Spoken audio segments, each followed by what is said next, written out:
सिंध हुकूमत सूबे अंदर सूमर का प्राइमरी स्कूल 28 जून का शादी हाल पार्क दरगाहों सिनेमाओं खोलण जो ऐलान करे छॾियो।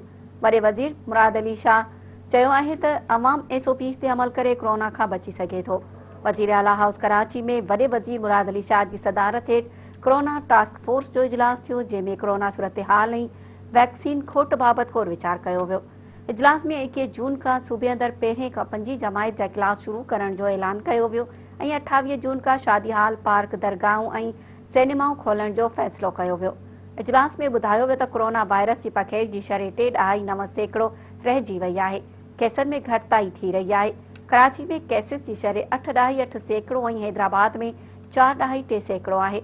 उन मौक़े ते वॾे वज़ीर चयो त कराची जे ज़िले उत्तर ऐं ॾखण में कोरोना केस तमामु घणा आहिनि। केसनि में घटिताई तेसीं ताईं थींदी रहंदी जेसीं ताईं अवाम SOPs ते अमल कंदी रहंदी। अवाम SOPs ते अमल दरामद करे कोरोना वायरस खे बची सघिजे थो। वॾे वज़ीर वधीक चयो त वैक्सीन जी खोट सबबि सुभाणे वैक्सीनेशन सेंटर बंदि रहंदा। स्पुतनिक वैक्सीन जून जे आख़िरी हफ़्ते में अची वेंदी।